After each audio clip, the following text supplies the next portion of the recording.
Mon mari me manque de respect et quand il s'emporte, il m'insulte. Que dois-je faire? Que dois-je faire ou qu'est-ce que j'aurais dû faire?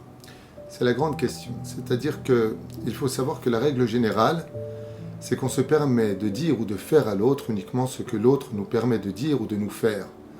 À partir du moment où on démarre une vie de couple, il y a deux règles qu'il faut retenir si on veut réussir à produire de l'efficacité, de la positivité, de la construction.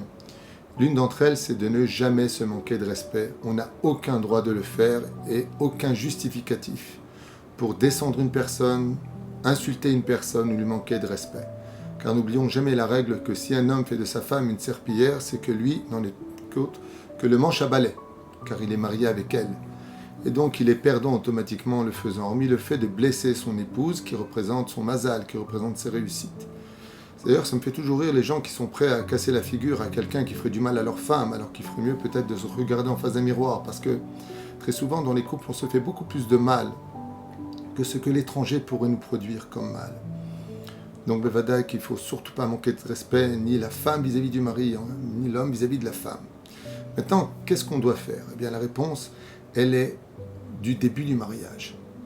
Si depuis le début du mariage, on ne permet pas à l'autre de nous manquer de respect, si on ne permet pas à l'autre de croire qu'il a le droit de nous hurler dessus, qu'on l'habitue à cela, qu'on lui fait comprendre que le mariage n'est pas un acquis, qu'on a un cœur, qu'on est sensible, et que la personne comprend que ça ne le fera pas, elle ne se le permettra pas.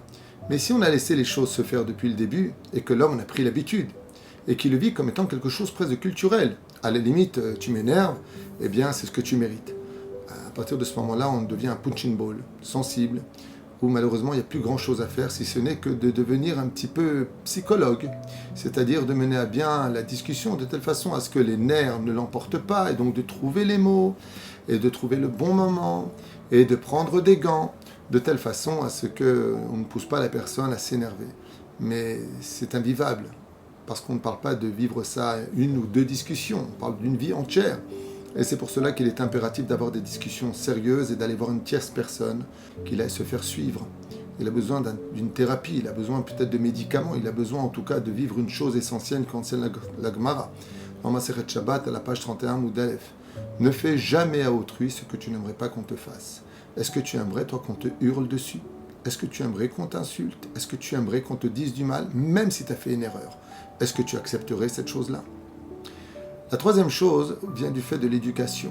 Si on a grandi dans une maison turbulente, où de crier, d'insulter fait partie d'un langage commun dans la famille, eh bien ça se reproduit très souvent dans les couples. Et dans ce cas-là, il fallait vérifier, comme le dit la Gemara, quand tu épouses une personne, vérifie sa famille.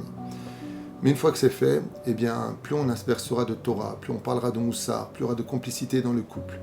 Et plus Bezrat Hashem, comme je le dis souvent au nom du Zohar Kadosh, quelqu'un qui n'a pas de rab, le Satan est son rab, est impératif dans ce cas-là d'avoir rendez-vous chez un rab qui expliquera les tenants et aboutissants de la gravité des choses, et à l'homme ou à la femme, parce qu'on peut aussi avoir des femmes qui insultent, des femmes qui manquent de respect, il y en a autant que d'hommes aujourd'hui dans notre génération, eh bien, d'avoir un tidrour. En hébreu, un tidrour veut dire un suivi. Voilà, un suivi pour savoir comment se comporter et ne pas vivre dans l'amalgame d'une mauvaise journée sur laquelle on va vider ses nerfs sur l'autre, sous prétexte qu'on est mal, qu'on en a ras-le-bol, que c'est trop dur en ce moment, qu'il y a trop de pression au travail. J'estime que toute personne équilibrée, en tout cas qui veut suivre des conseils qui valent de l'or, doit donner le meilleur à ceux qu'il aime.